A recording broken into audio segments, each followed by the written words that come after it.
Della Pruitt had stamped brakes at the Ashford plant for 27 years. The morning they handed her a drum still warm from the furnace and told her to strike it past, she could see the crack in it like a hair in butter. She didn't argue. She set the die down. The new man had come down from corporate to save the Calvert Motors contract. His name was Warren Tibbett. He stood on the floor in front of the whole second shift. 61 people. And he said it loud enough for all of them to hear. "Stamp it or clock out, Della. A drum doesn't remember whose hand let it go." He fired her where she stood, apron still on. So the next evening, at shift change, she walked back in through the gate she'd been walked out of. No folder, no lawyer, no union man, nothing in her two hands at all. If you've ever stood alone for the right thing and wondered whether a single soul would stand up beside you, this story is for you. Before we go any further, do me one small kindness. Subscribe, so a story about ordinary people doing the hard right thing doesn't get lost. And tell me in the comments what town you're watching from. I want to see how far this one can travel. Now, let me take you back to the beginning. It was 1971. Holloway, Ohio, a town of maybe 9,000 souls, and every one of them owed a little something to the plant on Furnace Road. Ashford brake and drum. It sat low and long against the river, brick gone the color of a rusted kettle. And when the shift whistle blew, you could hear it clear across town, over the water, over the rooftops, all the way to the little houses where the men and women who worked there were pulling on their boots. The plant was the heart of the place. When Ashford ran, Holloway ran. The diner filled up at 7 and again at 4. The hardware store stayed open late on Fridays because that was payday. The high school football team wore jerseys the plant had paid for. You could stand on Main Street on a summer evening and know, just by the sound in the air, whether the line was moving. And it always was. For 50 years, it always was. Della had been part of it for more than half her life. She was 53 that year. Wide through the shoulders, gray coming in at the temples, her hands work hardened and sure. She stood at the final line. The last station. The place where every drum and every brake shoe passed under one last pair of eyes before it left the building and went out into the world to sit inside somebody's car. Her job was to look, to feel, to catch the thing the machines missed. And when a part was good, when it was truly good, she took her die, her stamp, and she struck it pass. Her initials were cut into the face of that steel. DP. Worn smooth now, after all those years, soft at the edges from 100,000 strikes. When Della's die came down on a drum, that drum carried her name out the door. Her word pressed into metal. And in 27 years, she had never once let a bad one by. Half the floor had learned the trade at her elbow.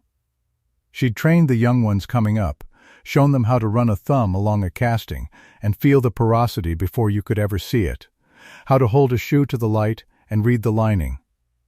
The old hands respected her. The new ones were a little afraid of her, in the good way. She was the one who knew. She was also the one who brought the coffee. Every morning a big steel percolator she filled at home and hauled in on the bus, because the machine in the break room made something that tasted like pennies. She kept a tin of butter cookies in her locker for the days somebody was low. When Corinne Vasquez's little girl came down with the measles, and Corinne had no one to leave her with, it was Della who called in a favor with her neighbor so Corinne wouldn't lose the shift. The line was her family, had been for a long time. Because the truth was, she didn't have much other family left. Her husband Tom had been gone 13 years by then. She didn't talk about it much, but the people close to her knew. Tom Pruitt had been a good man, a quiet man, and in the fall of 1958 he'd been driving home from a job the next county over when a gravel truck came down the Miller grade behind him and couldn't stop. The driver stood on the pedal and there was nothing there. The brakes had gone. A bad drum, they said afterward, though nobody ever proved whose or from where. The truck came down that long hill, picking up speed the whole way, and it took Tom's car, and it took Tom, and it left Della a widow at 40. She knew what a failed brake was. Not from a manual, not from a lecture. She knew it in her body, in the place under her ribs that still went cold on the anniversary every October. She knew what it meant when the thing that was supposed to stop a 2-ton machine simply wasn't there. So when Della looked at a drum, she wasn't just looking at a drum. She was looking at somebody's Tom. That was the woman they had at the final line. The whole floor loved her for it, even the ones who'd never say so out loud. Then the summer came, and with it came the deadline, and with the deadline came the man from corporate. Ashford ran on the Calvert Motors account. Everybody knew that. Calvert was the big customer, the one that kept the lights on, and Calvert had put in an order that spring that was bigger than usual. 6,000 drum and shoe sets.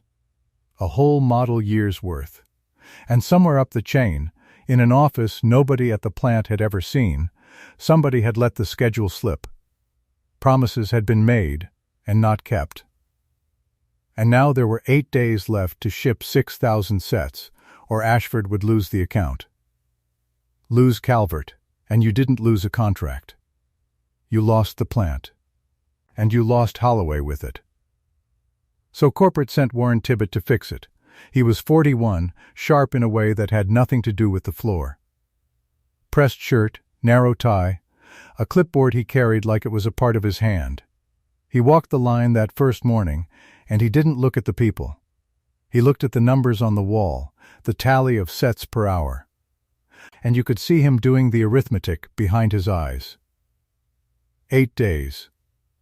6,000. He needed the line to move faster than it had ever moved. What Tibbett wanted, more than anything, was the promotion riding on all this. Hit the deadline, save the account, and there was a bigger office waiting for him back at corporate. He didn't hate anybody at Ashford. He just didn't quite see them.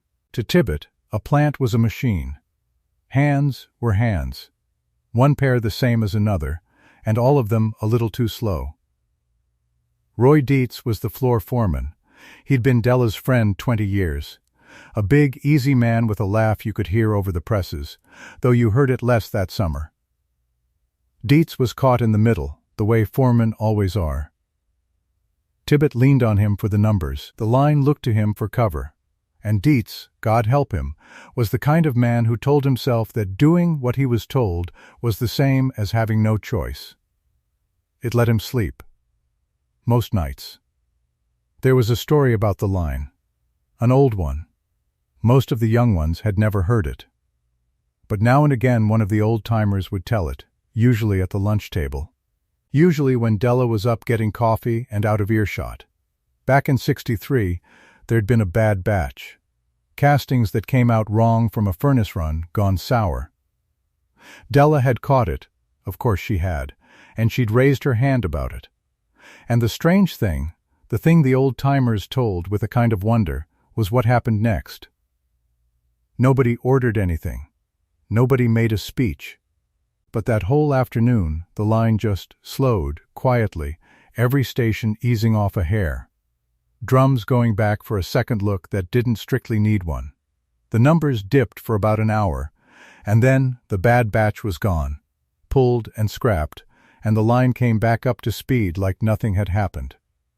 Management never even knew why the numbers dipped, old Earl Bishko would say. Shaking his head. Never figured it out. Della raised her hand, and the whole floor just leaned her way, without a word. The young ones would laugh. It sounded like a tall tale. And then they'd forget it, because it didn't seem to matter. Nobody thought about what it meant. That the most powerful thing in that building wasn't the presses or the furnace or the clipboard from corporate. It was 61 people who trusted one woman's judgment more than they trusted the numbers on the wall. Nobody thought about it at all. Not yet. To make the deadline, they ran furnace number 3 hot. Hotter and faster than it was ever meant to run. When you push a furnace like that, the metal doesn't have time to settle right. The castings come out with tiny voids in them, pockets of air trapped in the steel, too small to see. Porous, the labmen called it.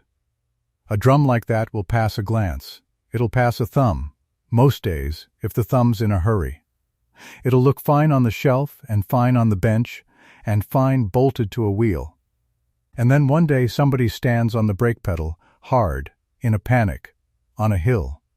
And all that heat and all that pressure hits the weak spot in the steel, and the drum cracks. And there's nothing there. They called it Lot 6. Della found the first one on a Tuesday. She'd run her thumb along the inside of the drum, the way she'd done 10,000 times, and something caught. Not a crack. Not yet. Just a wrongness in the surface, a faint grain to it that shouldn't have been there. She held it to the light and turned it slow. She took a scriber and touched it to the casting, and the sound it made was dull where it should have rung. She set it aside. Then she checked the next one from the same lot. Same thing. And the next. And the next.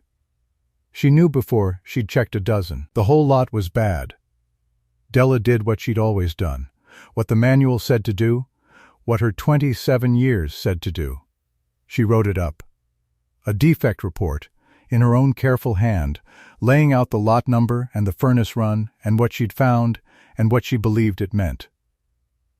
She signed it, and she took it up the stairs to the office, and she left it on the desk where such things went. And that was step 1. The private one. The one nobody saw. Because Warren Tibbett read that report.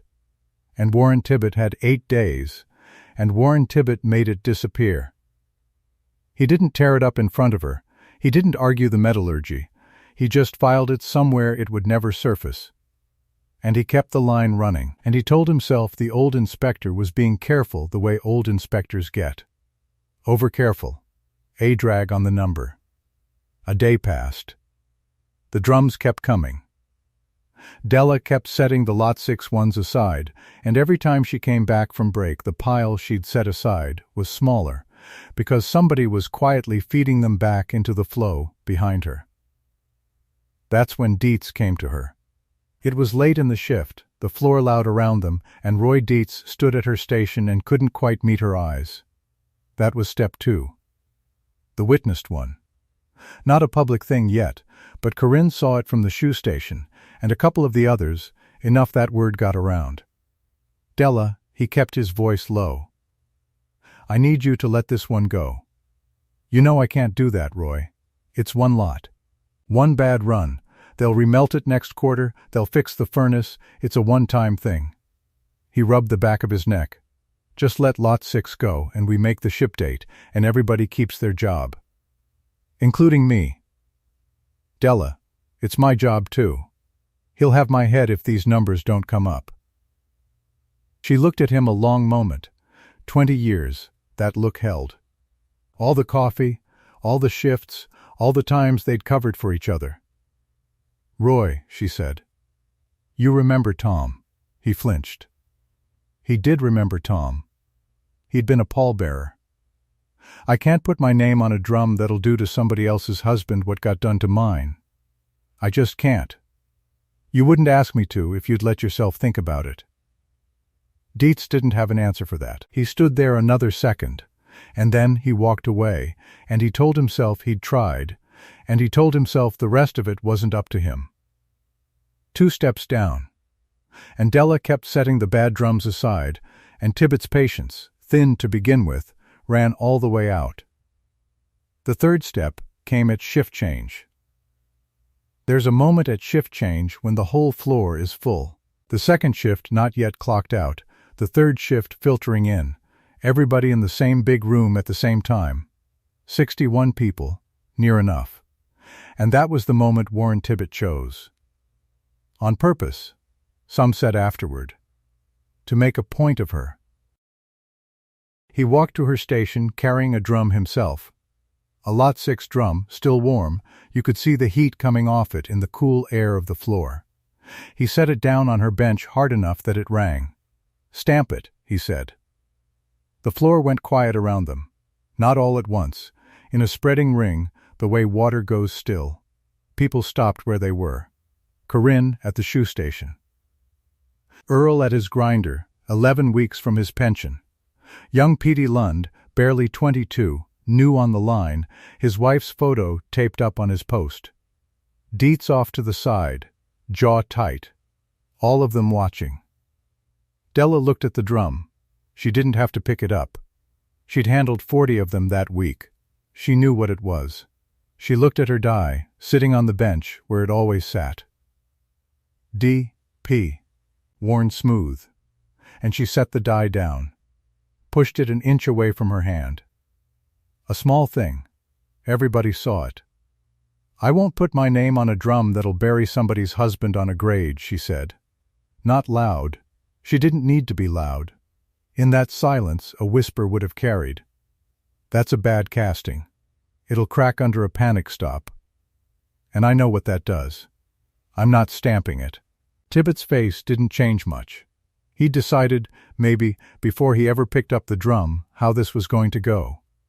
He wanted an example as much as he wanted a stamp. Stamp it or clock out, Della, he let it land in the quiet. A drum doesn't remember whose hand let it go. There it was, and she understood, hearing it, exactly the kind of man she was dealing with. A man who thought the whole point of a stamp was that it let you forget your hand had ever touched the thing. "No," she said. "Then you're done. Clock out. Turn in your locker key by Friday." He said it like a schedule change. And then he waited, because he wanted her to make it worse for herself, to shout or cry or beg. She didn't do any of those things. Della reached back and untied her apron. The one she'd worn so many years, the pockets had gone soft and the ties had frayed. She folded it once, the way you'd fold something you meant to keep, and she laid it over the corner of the bench. She left her die exactly where it sat. She didn't take it. A woman's stamp is her own, and part of her wanted to snatch it up and carry it out the door, where nobody could ever misuse it. But she left it. On the bench. Because leaving it there said something, and she wanted it said. Then she walked out. Down the length of the floor, past every station, past 61 people she had worked beside, trained, fed, covered for. And here is the thing that hurt worse than Tibbet ever could. Not one of them looked at her. Not one. They dropped their eyes to their work, to their boots, to the belt. Earl studied his grinder. Corinne turned to her shoes. Petey looked at his wife's photo. Dietz looked at the floor. All of them ashamed, and all of them silent, and every single one of them letting her walk that long walk alone. The gate rolled shut behind her, and Della Pruitt stood in the parking lot in the fading light, no apron, no stamp, 27 years old, and gone.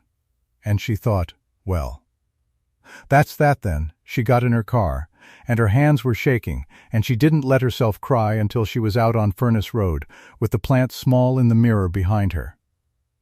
That night the house was very quiet. It was a small house on the east side of town, the one she and Tom had bought young, and she'd kept alone since. She sat at the kitchen table in the dark for a while. Tom's photograph was on the sill over the sink, where it had been for 13 years, and she looked at it and didn't say anything, because there was nothing to say that he didn't already know. There was a mortgage on the house. Not much left, but not nothing.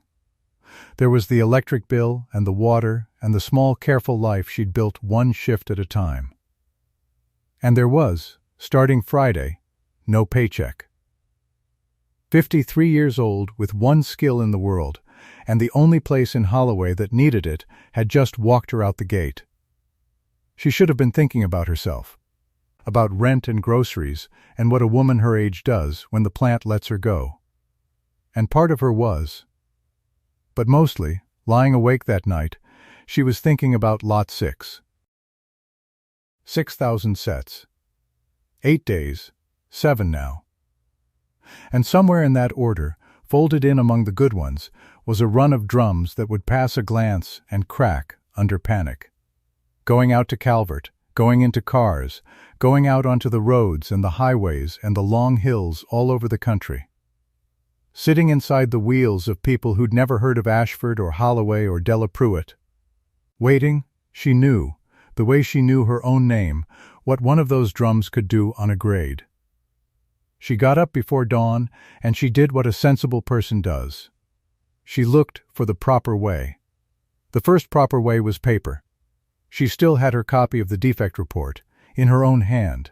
She could take it somewhere.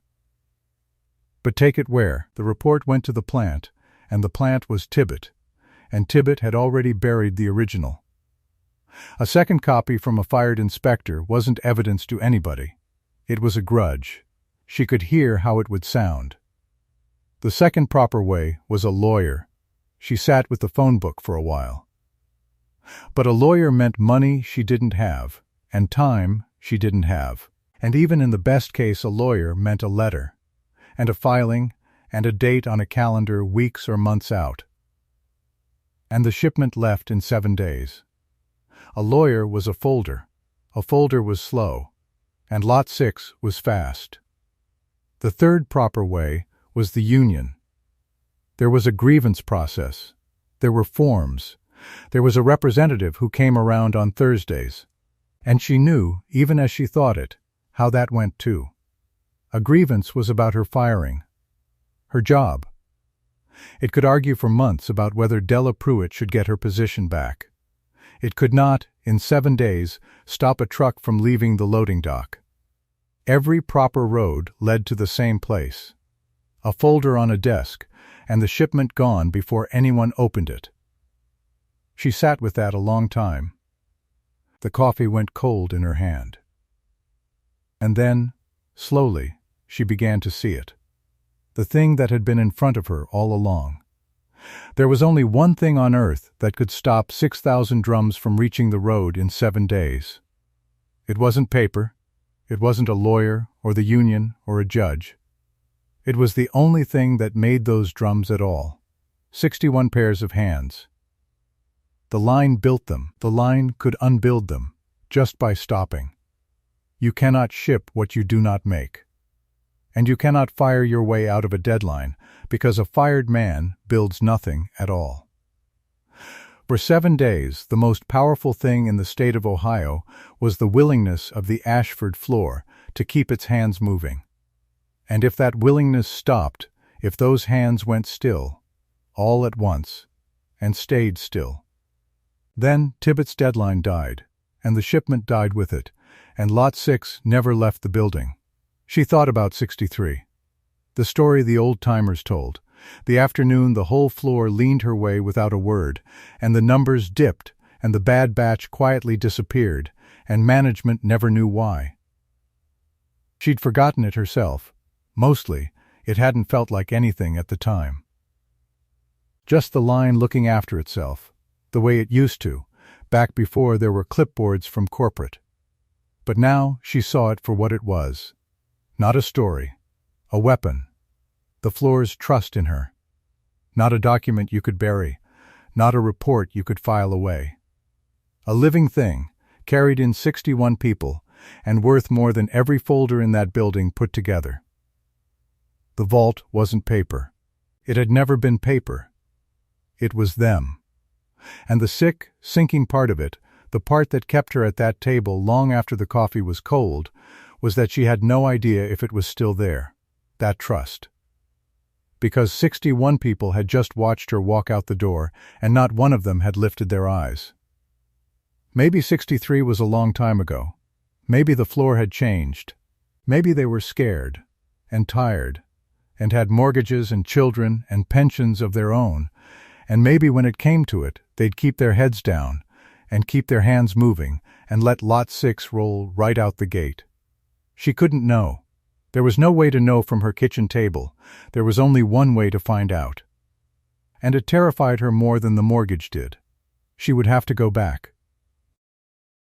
Not with a report. Not with a lawyer. Not with anything at all. She would have to walk back through the gate they'd walked her out of, empty-handed, and stand at her old station in front of the same 61 people who'd looked away, and ask them, without asking, because you couldn't ask a thing like this out loud, to do the hardest thing any of them had ever done.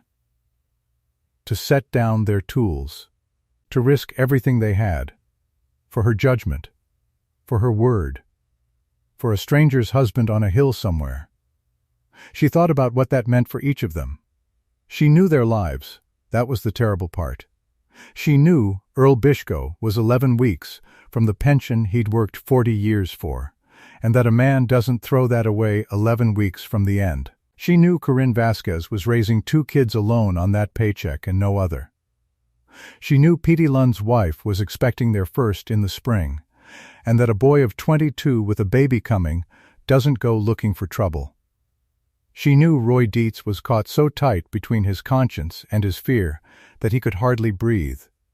She would be asking all of them to risk it. Everything, for nothing but the chance to do right. She had no right to ask that. She knew she had no right. And she knew she was going to do it anyway. Because the alternative was to sit in this quiet kitchen and let 6,000 drums roll out onto the roads, and go on living with her hands clean and her mouth shut, and she had buried a husband who died because somebody, somewhere, kept his mouth shut. She would not be that somebody, whatever it cost her, even if she stood at that station and asked, and waited, and not one single soul stood up beside her. She looked at Tom's photo one more time. "I know," she said to it, softly, "I know." The pain in her chest had changed by then. It had started the night before as grief, as the raw shock of 27 years, ending in 10 minutes on the floor. But somewhere in that long night at the table, it had hardened into something else. Something with a spine to it. Not anger, exactly. Resolve.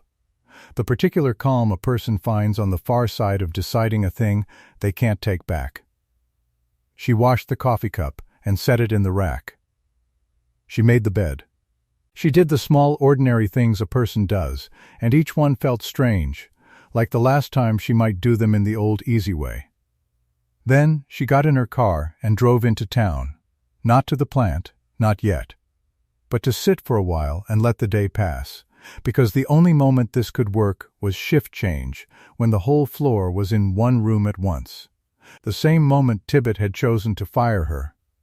She'd choose it too. There was a rightness to that she didn't examine too closely. The afternoon went slow. She parked near the diner and watched the town go about itself. The hardware store. A woman pushing a stroller. 2 men outside the barber shop. All of it running, she thought, on the plant.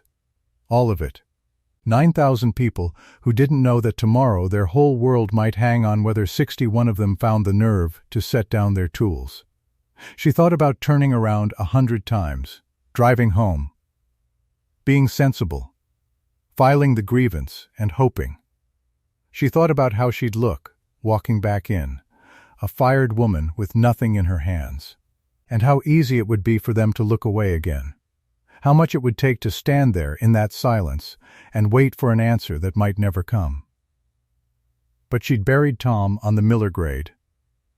And a bad drum did it.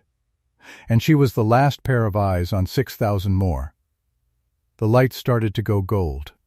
The long, honeyed light of a late Ohio afternoon, coming slantwise down Furnace Road. She could hear, faint across the town, the sound of the plant. The presses. The belt, the great steady heartbeat of the place that had been the whole of her life. Somewhere in there, on a bench she'd left it on, her die was sitting. D.P., worn smooth. Her name in steel, waiting, Della Pruitt started the car. The shift whistle would blow at 6. She meant to be at the gate before it did. She drove out Furnace Road, with the plant growing large in the windshield now, instead of small in the mirror, brick the color of a rusted kettle, catching the last of the gold. The gate stood open for shift change. The parking lot was filling and emptying at once. second shift and third shift crossing paths. 61 lives moving in and out of one door. She pulled in and parked, and sat a moment with her hands on the wheel to still them. No folder, no lawyer, no union man, nothing in her 2 hands at all. She got out of the car. And she walked toward the gate she'd been walked out of the day before, into the noise and the light and the 61 people who had not, when it mattered, been able to look her in the eye. She had no idea if a single one of them would stand up beside her. She was about to find out. The floor met her like a held breath. She came in past the time clock and the racks of aprons and the smell she'd know blind, hot metal, cutting oil, the sweet burnt tang off the furnaces. The line was running. The belt moved its slow, endless crawl, the way it had every day of her life. Drums rode it toward her old station like they always had, gray and heavy and patient. And then, one at a time, the faces turned. Corinne saw her first. Her hands went still over the shoe station, and her mouth opened, and nothing came out. Then Earl, down at the grinder, lifting his safety glasses to be sure. Then Roy Dietz, up near the office glass, going the color of ash. Della didn't stop for any of them. She walked the length of the line she'd walked 10,000 times, past the men she'd trained, past the women whose kids she'd covered for, and the noise seemed to fall away in front of her like water off a bow. She came to her final line station. Somebody's coffee cup sat on it. A clipboard that wasn't hers. And there, where she'd left it, worn smooth and small in all that steel, her die. D.P. Her name. She didn't pick it up. She laid her bare right hand flat on the moving belt instead. Felt it drag against her palm, warm and steady, the pulse of the whole place running through her fingers. "Shut it a second, Roy," she said. Not loud. But Roy Dietz reached over and hit the stop, and the belt shuddered and quit, and for the first time in anybody's memory the line went silent in the middle of a shift. 61 people. The same 61 who'd watched her carried out the door. "I'm not here to make a speech," Della said. "You all know me. You know I don't." She looked down at her hand on the dead belt. "My Tom rode on somebody's shortcut. 1958, the Miller grade, a gravel truck that couldn't stop because a drum let go. I buried him on a Tuesday, and I have spent 27 years standing right here making sure I never had to do that to anybody else's Tuesday." Nobody moved. A wrench dripped oil somewhere. You could hear it hit the floor. "Lot 6 is porous," she said. "Furnace 3 ran hot to make the count and the castings came out full of air. And they'll pass your eye and mine, and then they'll crack the first time somebody stands on the pedal coming down a grade with their kids in the back. 6,000 of them. Loaded and gone in 8 days. She lifted her hand off the belt. "I'm not asking any of you to follow me. You've got mortgages and babies and pensions 11 weeks out, and I know exactly what I'm standing in the middle of. I'm just telling you I'm not letting Lot 6 leave this building on my watch." Then she folded her hands in front of her apron that wasn't there anymore, and she waited. She waited the way she'd waited by the phone the night they came to tell her about Tom. Long and level and alone. For a moment it looked like alone was all it was going to be. The office door banged. Warren Tibbett came out onto the floor fast, tie already loose, a clipboard in his fist like a club. 41 years old, and sweating through his shirt with the Calvert deadline riding him. "You," he said. "You're trespassing. You were terminated yesterday in front of every one of these people. Roy, start that line. Start it now." Roy Dietz's hand went toward the switch. 20 years of doing what he was told moved it. Then it stopped, an inch short, shaking. "Roy," Tibbett said. "I heard you," Roy said. But his hand didn't move. Tibbett turned on the floor. He raised his voice so it carried the whole length of the building, up into the rafters where the pigeons lived. "This is a working plant. That belt runs, or people go home without a check. You want to throw your jobs away for a woman we already let go? Fine. Anybody not at their station in 30 seconds is terminated with her. Try me." He looked at his watch and started counting it down, out loud, like they were children. And that was his mistake. Because a plant is not machinery. Tibbet had never learned that.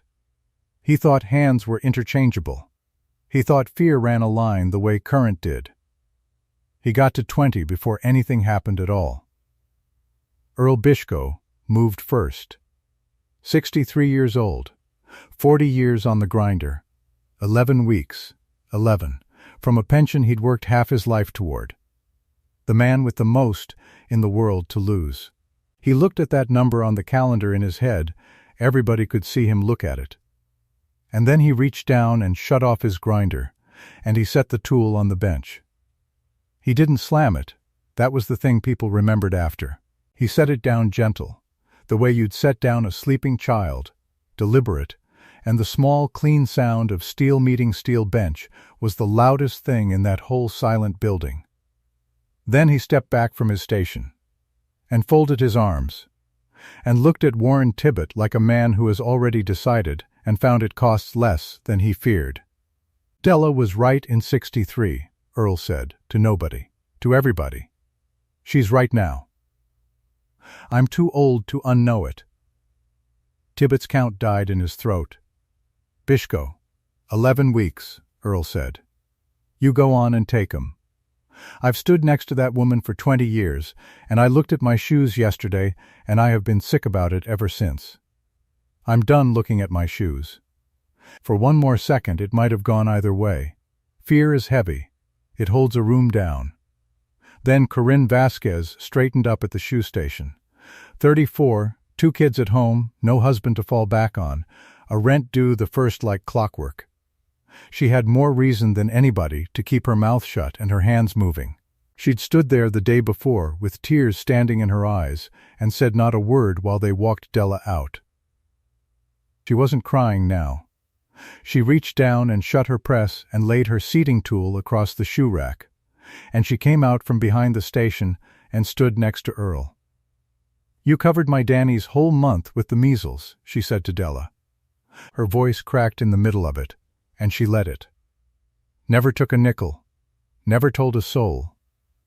I got 2 kids because of shifts you gave me. She turned to Tibbet. You want to fire the woman who kept my lights on? Go ahead. I'll help you spell my name. And then, it wasn't 1, and it wasn't 2. The shoe station went down the row like a wave, presses clicking off, tools going onto benches, one after another, a sound like slow rain starting. The girls Della had trained. The men who'd eaten out of her cookie tin at Christmas. Down the whole long line the machines died, and the hands came off them, and the people stepped back and turned around to face the front. Toward her. Roy Dietz took his hand off the switch entirely. He walked out from the foreman's post, and he stood, not beside Tibbet, where his paycheck was, but out on the floor with the line, where his 20 years were. He couldn't look at Della yet. But he stood on her side of it, and everyone saw where he stood. There was one left. Petey Lund. 22 years old, 3 months on the job. The newest hand in the building, a wife at home 8 months gone with their first, a crib bought on time, a hospital bill coming that he had no idea how he'd pay. He had less cushion than any soul in that room, 1 paycheck between his family and nothing. His wife's photo was taped to the post above his station. He'd looked at it the whole time they walked Della out yesterday, kept his eyes on it so he wouldn't have to see. Everybody knew. Nobody blamed him. 22 and terrified is not a crime. He was shaking now. You could see the tremble in his hands from across the floor. He looked at the photo. He looked at the tool in his fist. He looked at Tibbet, and at the whole line already standing, and at the one empty gap in it that was his. I got a baby coming, he said. His voice was hardly there. I know it, son, Della said, gentle as she'd ever said anything. You go on and run your machine. Nobody here'll think one word less of you. I mean that. And maybe it was the permission that did it. The being let off the hook. Because Petey Lund looked at his wife's face taped to that post, and something went through him, and he shook his head. "No," he said. "No, that's just it. I got a baby coming. Louder now. And someday she's going to be riding in the back of somebody's car coming down a grade, and I'll be damned if the drum that's under that car came off this belt with my 2 hands helping." He shut his machine off. He set the tool down. And he crossed the floor on legs that barely held him and took the last open place in the line, and the whole thing closed up solid. 61 people. Standing, their tools down. The belt dead and empty in front of them. The same 61 who could not, the day before, meet her eyes, every one of them looking straight at her now. Warren Tibbett stood alone in the middle of a stopped plant with a clipboard in his hand and no idea in the world what to do with it. "This," he said, and his voice had gone high and thin, "this is an illegal work stoppage. This is a wildcat. There's no union sanction, there's no notice, every one of you is fired. Every one. You'll never work in this industry again, I'll see to it personally. Fire us how?" Earl said mildly. "Fire 61 people and ship 6,000 sets in 8 days with who? You gonna cast 'em yourself, son?" And that was the trap Tibbett had walked into without seeing the walls. He could fire them. Or he could ship. He could not do both. He had built the deadline into a noose and put his own neck in it. He went white, then red. He threw the clipboard down on the dead belt. "You think I won't call this in? You think corporate backs a mob?" He was already walking, backward, toward the office and the phone.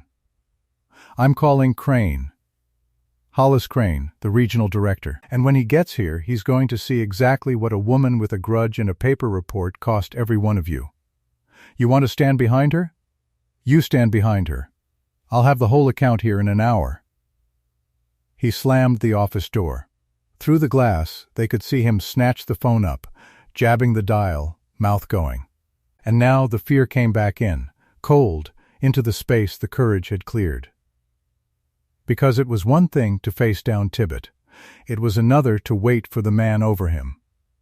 They stood there in the silence, 61 people who had just bet everything, and started, quietly, to count the cost of it. Earl found a stool and sat down heavy, and put his big scarred hands on his knees, and said nothing about 11 weeks. Corinne stood with her arms wrapped around herself thinking about the first of the month. Petey drifted back to his post and put 2 fingers on his wife's photograph and left them there. Della went and got the percolator. She'd brought it in on the bus every working day for years, the steel one from her own kitchen, and it still sat on the shelf by the water fountain where it always had. She filled it and plugged it in, and got the tin of butter cookies out of the locker they hadn't thought to clean out yet. And she moved down the line the way she had 10,000 mornings, pouring coffee into whatever cup was near, pressing a cookie into Petey's shaking hand. And she didn't make any of it into a speech either. "Drink," she said. "Whatever comes, it comes easier with something warm in you." Roy Dietz took a cup from her, his hand and hers both on it for a second. "Della," he said. "Lo, I asked you to let the lot go. 2 days ago, I stood right there and asked you to help me keep my job, and I told myself that was the same as not being able to do anything about it." He couldn't get his eyes above her collar. "I've been telling myself that for 2 days. It's a lie." "I knew it was a lie the whole time." "I know you did, Roy," she said. She put a cookie on his saucer. "You're standing here now. That's the part that counts. Yesterday's already spent." Marv came out of the lab then. The metallurgy tech, a narrow, quiet man nobody ever noticed, which was the whole reason he'd been able to notice everything. He crossed the floor with a manila folder held against his chest and put it flat in Della's hands. "The real numbers," he said. "The porosity counts off lot 6. Tibbet had me pull 'em from the file, and I pulled 'em, God forgive me. But I never destroyed the originals. Man tells you to bury something, you find out real quick whether you can live in the house you'd be building. He tapped the folder. 0.8% void on a spec that fails at 0.3. It's not close. It was never close. When Crane comes, you make him look. Della held the folder a moment. Then she handed it right back. You give it to him, Marv. You're the one with the letters after your name and the job still on your books. Coming from me, it's a grudge. Coming from you, it's a fact. She looked down the line. That's the whole thing they never understood about a plant. One voice they can call a crank. All of us, they have to call the truth. The hour went slow. The light through the high windows swung around and went gold and started to go blue. Somewhere past the gate the town's supper whistles blew, and no one on that floor moved to answer them. Then a long black car came up Furnace Road and through the open gate. Hollis Crane was a tall gray man who wore the company the way other men wore a coat. He came in through the same door Della had been walked out of, and he stopped just inside it and stood a while looking at a fully manned plant with a dead belt and 61 people standing at parade rest around a stopped line and a pot of coffee going. He'd flown in ready for a mob. He found a church. Tibbet came boiling out of the office to meet him. Mr. Crane, thank God. This is the situation. A terminated employee incited an illegal wildcat. We're 8 days from the Calvert delivery, and every hand in the building is... In a minute, Warren. Crane didn't look at him. He was looking at Della, who stood at her old station with her hands folded and her chin level. You'd be the inspector. Della Pruitt. 27 years, till the day before yesterday. And you've stopped my plant. No, sir, Della said. They stopped it. I just told them the truth and got out of the way of it. Crane walked out onto the floor.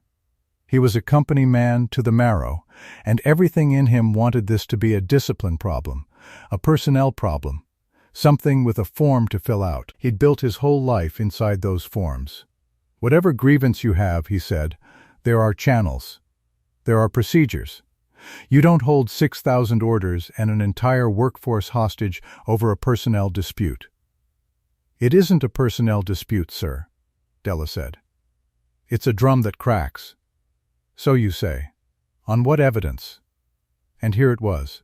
She could have handed him Marv's folder. She could have handed him her own copy of the report she still had at home. Papers a fired woman waves are papers a man like Crane knows how to set aside. She'd learned that much lying awake. So she didn't reach for paper at all. She reached down and lifted a drum off the dead belt. Lot 6. Warm still, faintly, from a furnace run too hot. She held it out to him in both hands like an offering. You've got a drop test rig standing 40 feet from where you're standing, she said. Your rig. Your hammer. Your spec. I'm not asking you to believe me, Mr. Crane. I wouldn't believe me either in your shoes.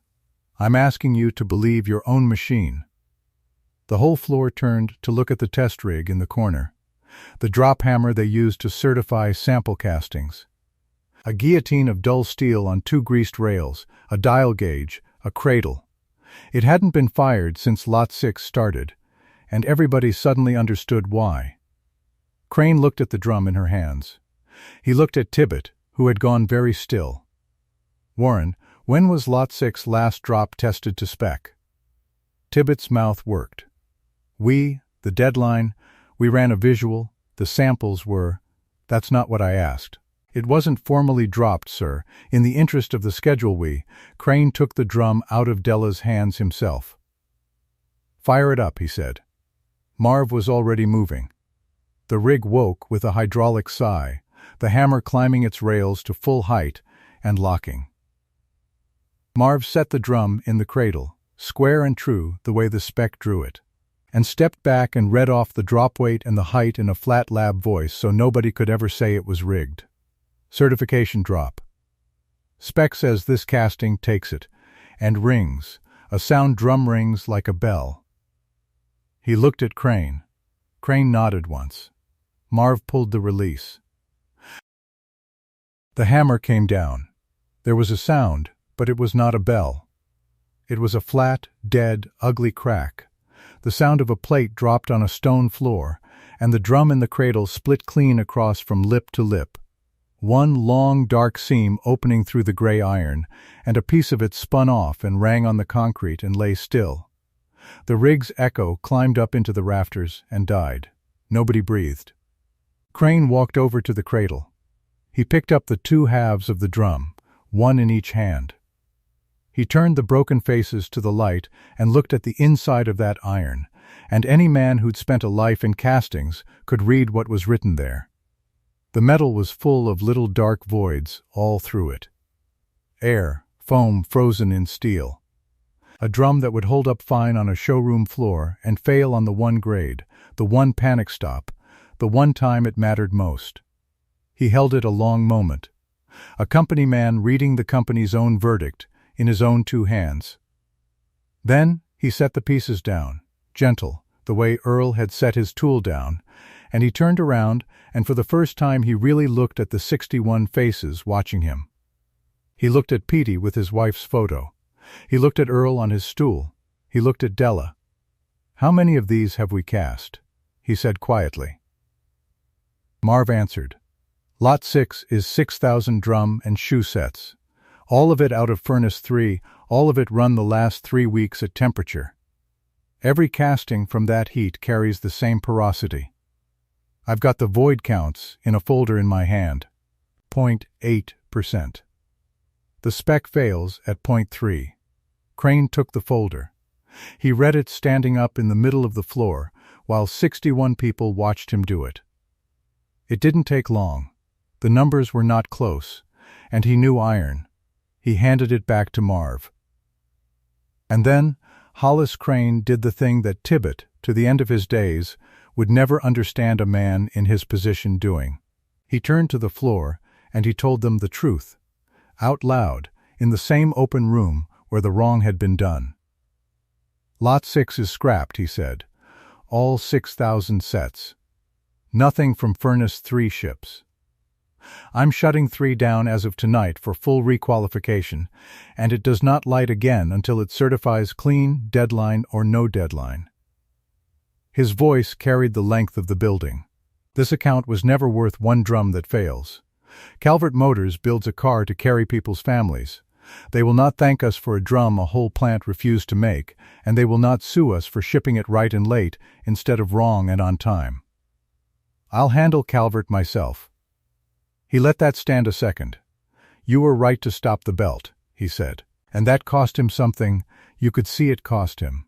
A lifetime of procedure bending in his chest. God help me, you were right to stop it." Then he turned, at last, to Warren Tibbet.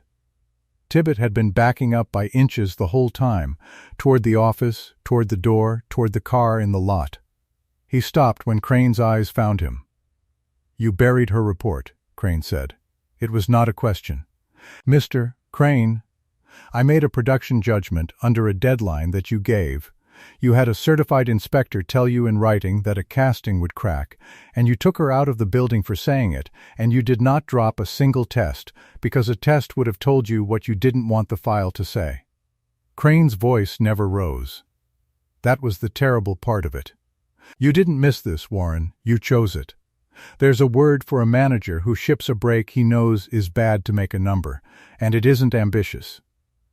The promotion," Tibbet started, and then heard himself say it, in that room, over a split drum, and stopped. "There's no promotion," Crane said.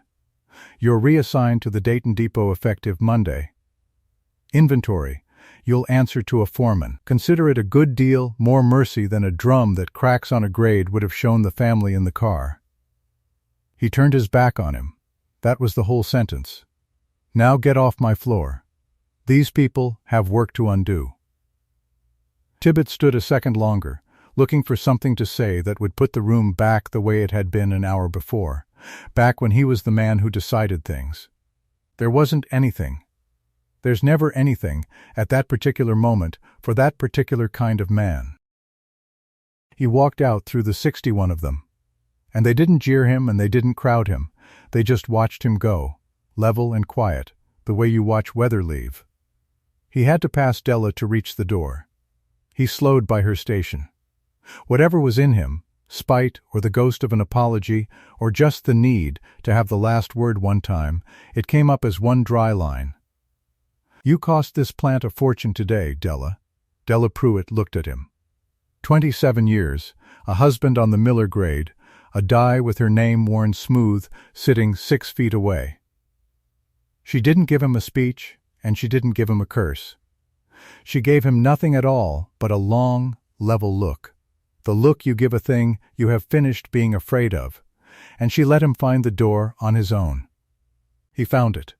The black car went back down Furnace Road and out of the story.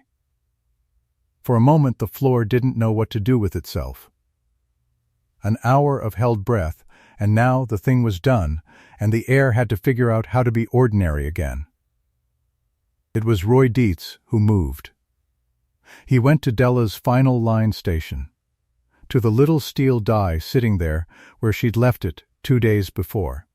Under somebody's coffee cup and somebody's clipboard, the die she had not touched once the whole time she'd stood there, because she would not pick her own name back up until it had been earned back honest. Roy picked it up. He held it in his fist a second, that small worn block of steel with DP, cut into the face of it. 20 years of friendship and 2 days of shame and no words anywhere in him that were big enough. He didn't try to make any. He just carried it to her, across the floor, in front of everyone, and he opened her hand with both of his, and he set the die into her palm and closed her fingers over it. His eyes were wet. He couldn't talk. He didn't need to. He'd carried it back to her, in the open, where they'd all watched him hand her over. That was the whole apology, and it was enough, and she knew it was, and she put her free hand over his for a second and let him off the hook the way she'd let Petey off it. "Fire 3's cold by tonight," she said softly. "There'll be a right lot to inspect Monday. I'll need my good eyes on the shoe station and my steady hands on the grinder." She looked around at all of them. "Same as always. Go on home to your suppers. We start again Monday, and we start it clean." Crane, before he left, told them the walkout day would be paid as though worked, every hour of it, and that any man or woman who wanted their termination, meaning Della's, expunged from the record, could consider it already done, in ink in his own hand. Then the regional director of the whole division stopped by the water fountain on his way out and had a cup of Della's coffee out of the steel percolator.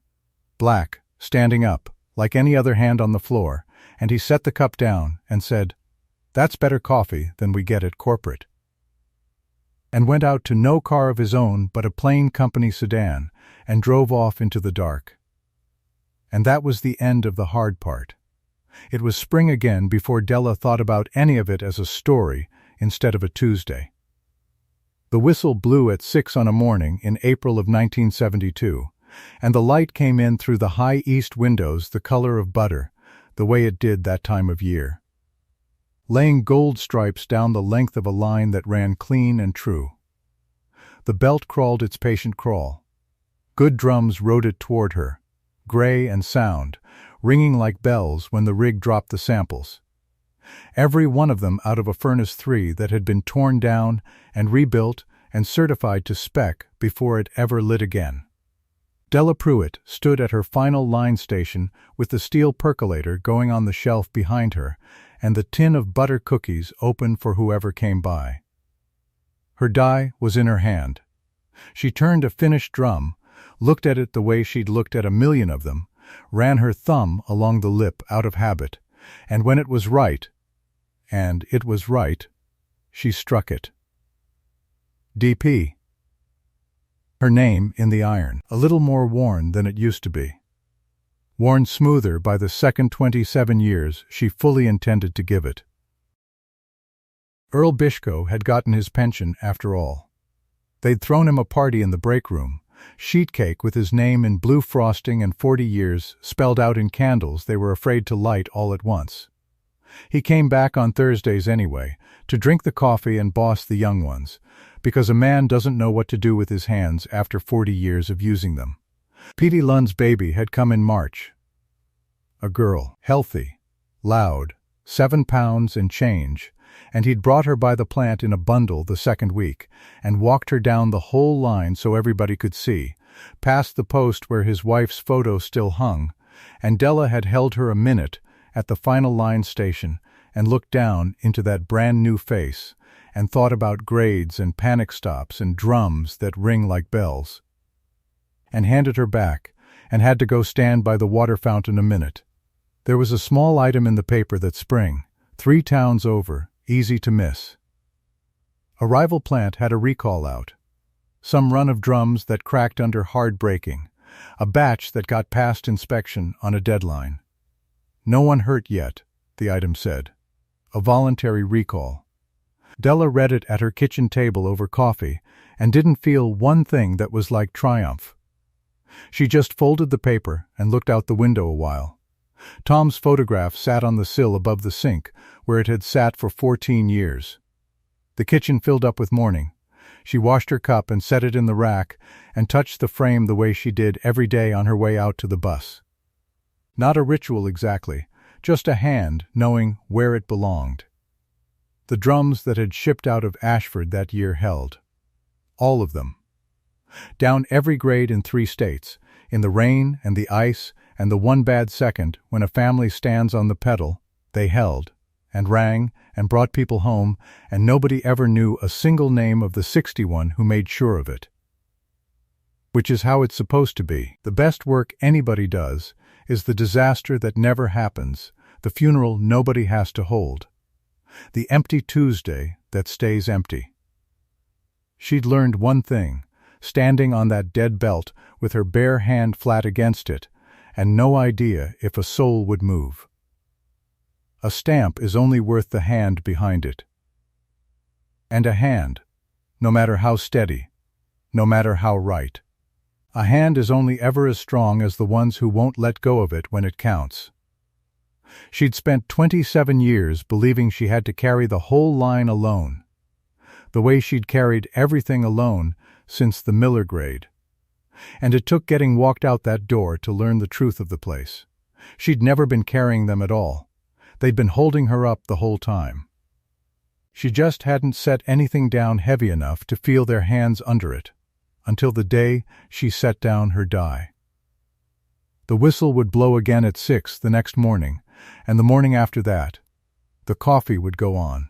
The light would come gold through the east windows, and somewhere out on a road she'd never see, a drum with her worn initials in it would take a family down a hill and bring them safe to the bottom, ringing all the way, and that was the only monument Della Pruitt had ever wanted, and the only one she'd ever get. It was enough. It was more than enough. Wherever you're watching this from, tell me the name of your town down in the comments. I'd like to know how far a story about ordinary people doing the plain hard right thing can travel.